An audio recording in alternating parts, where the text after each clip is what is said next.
Hey guys, welcome back to my channel. So today's video is all about note-taking tips for school.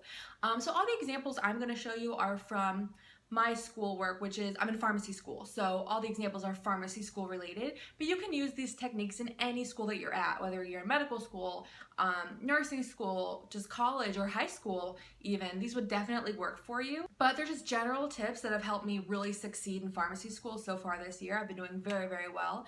So I think it's safe to share these tips with you. If you have any additional tips that are working really well for you in your school, leave them down below and we can all learn from each other, because obviously different strategies work for different people. Some people are visual, some people are more aesthetic or more auditory learners, so whatever works for you. But these are the strategies that have worked for me. So without further ado, let's go ahead and get started. So my first tip is to find an organizational system that works for you. Now, everybody has different systems that work well for their learning strategies, their personality, what have you.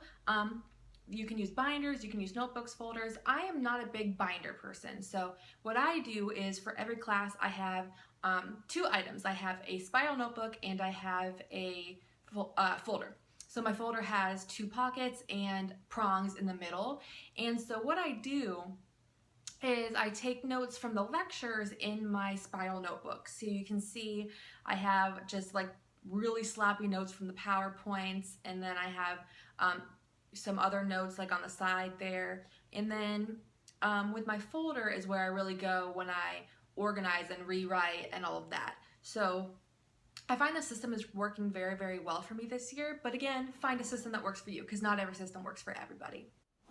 All right, so my second tip is to print out your PowerPoint slides before you go to lecture. If your professor doesn't or your teacher doesn't provide the PowerPoint slides, which they probably do because most teachers do, if they don't, at least read the chapter or skim the chapter that you know that you're going to be learning about that day. So I have here, you can see I printed out some of PowerPoint slides from my school. Now you see that I have absolutely nothing written on them, and that is because I don't actually use this method. So I use it in let me backtrack. I do use it, but I use it in a different way. So basically, since my school is distance education, which means that most of my schooling is done online, when I go to lecture, I don't physically go to lecture. I just log in and I basically watch a recorded lecture. So the PowerPoint slides are on the screen and the professor is doing a voiceover on it, so I can listen to it that way. So I have the luxury of pausing and rewinding anything I need to hear again. So I don't actually print out my slides and bring them to class because I don't go to class. So what I actually do is I copy down what's on the slides, because I'm the kind of person that needs to write stuff out.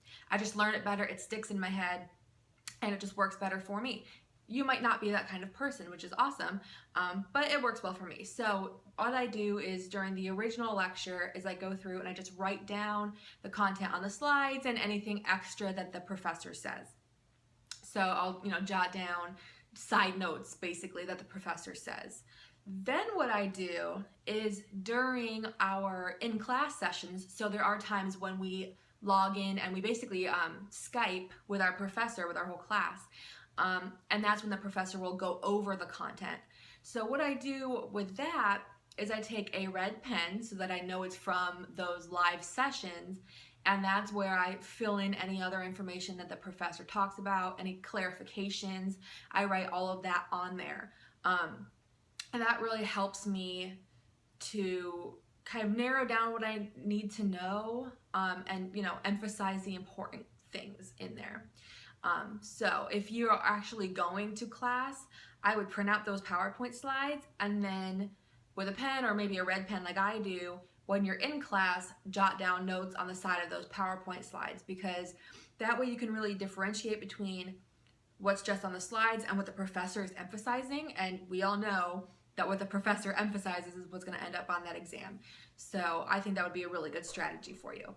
All right, my third tip is to reorganize your notes. Now, I am somebody who likes to go back and rewrite my notes, and you might not be that person. It might be too time consuming for you, and that's fine, but I would still go back and maybe reorganize, restructure your notes. So you can see here, this is my pharmaceutics class. So here are all my notes for pharmaceutics.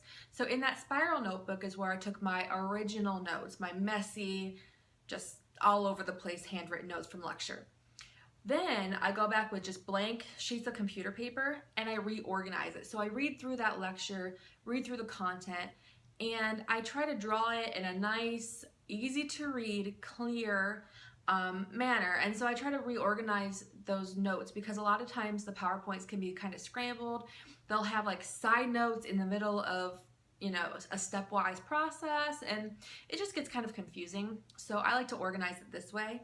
And while you're doing that, you can add in flowcharts, mind maps, data tables, charts, all those kind of things to visually help you see how processes work, see the steps of something. I really like to see that contrast, especially in color. I highly recommend using some kind of a color coding system.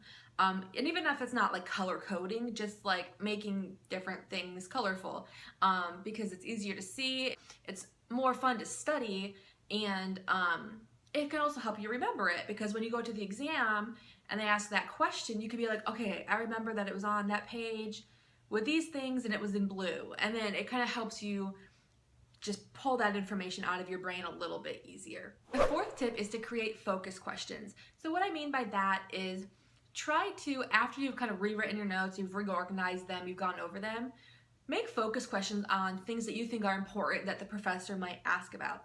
For my school, my professors all provide learning objectives. So your school might do that, they might not. Your professors might provide a study guide for you, they might not, just depends on the professor.